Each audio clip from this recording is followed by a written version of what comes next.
आखिरी में एक कहानी से समझाने की कोशिश करता हूं। एक टीम के 5 दोस्त एक के घर में बैठकर खाना खा रहे थे। शाम का वक्त था, हल्की हल्की हवा चल रही थी। तभी बूंदाबांदी यानी हल्की सी बरसात शुरू हो गई और थोड़ी ही देर में तेज बारिश होने लगी।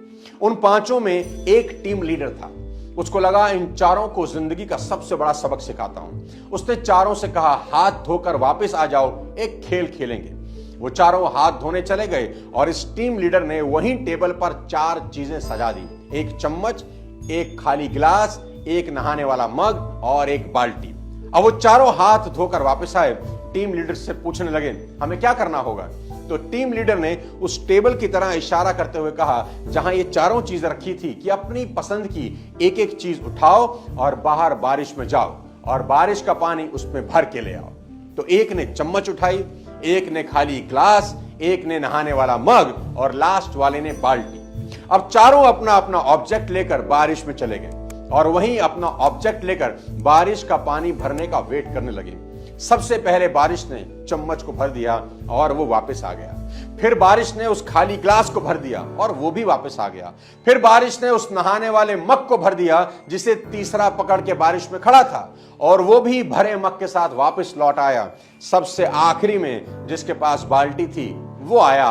बारिश के पानी से बाल्टी अब ऊपर तक भर चुकी थी। उस टीम लीडर ने अब उन चारों को उनकी जिंदगी का सबसे बड़ा सबक दिया कि 2 चीजें सिखाता हूं तुमको। पहला, दोस्तों, बारिश तुम सभी के लिए बराबर हो रही थी। कोई चम्मच भर के पानी लाया, कोई ग्लास भर के, कोई मग भर के और कोई बाल्टी। बारिश हर बर्तन को भर रही थी। सवाल यही है कि तुम कौन सा बर्तन भरना चाहते हो और कितना बड़ा भरना चाहते हो। कुदरत के पास देने के लिए सब कुछ है, लेकिन अगर तुम्हारा बर्तन ही छोटा है तो देने वाला भी क्या कर लेगा। अब दूसरी चीज सीखो, बड़ा बर्तन भरने में वक्त हमेशा ज्यादा लगता है। जितने वक्त में चम्मच में पानी भरता है, उतनी देर में बाल्टी कभी नहीं भरेगी। इसलिए अगर कुछ बड़ा चाहते हो तो बारिश में ज्यादा समय भीगने के लिए तैयार रहना ही होगा, कर्म करना होगा। तुलसीदास जी ने यहां के लिए एक बहुत बड़ा दोहा लिखा है कि सकल पदार्थ हैं जगमाही, कर्महीन जन पावत नाही।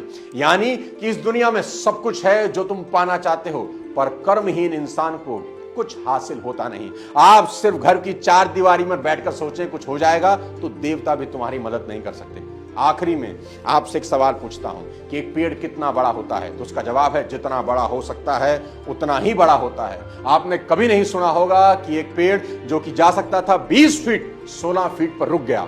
नहीं मेरे दोस्त, पेड़ बीच में नहीं रुका करते। दूसरा सवाल, पेड़ कितना गहरा हो सकता है? तो उसका जवाब है, जितना गहरा जा सकता है उतना गहरा चला जाता है, बीच में नहीं रुकता। तीसरा सवाल, एक पेड़ कितने फल देता है? तो उसका जवाब है, जितने दे सकता है उतने ही देता है। कोई पेड़ अपनी क्षमता से कम फल कभी नहीं देता। चौथा सवाल सीधा आपसे, क्या आप जितना कर सकते थे उतना कर रहे हो? अगर जवाब है हां तो मेरी शुभकामनाएं, लेकिन अगर जवाब है ना तो उठो और मेहनत करो कि कुछ समय बाद खुद की पीठ थपथपाने का मन करे। ऐसा काम करो कि काम को भी लगे किसी ने उसे किया है। दोस्तों, आज का ये वीडियो उम्मीद करता हूं आपकी जिंदगी में मील का पत्थर साबित होगा। खुद पर भरोसा करने से बड़ा कोई अस्त्र आपके पास नहीं है। अगर ये वीडियो पसंद आया हो तो अपने तमाम जानने वालों को भेज दो, चैनल को सब्सक्राइब कर दो, बेल आइकन दबा दो। अगले किसी और वीडियो के साथ जल्द आपसे मुलाकात करता हूं। तब तक अपने स्वास्थ्य का ध्यान रखिए, कुछ बड़ा सोचिए। जय हिंद।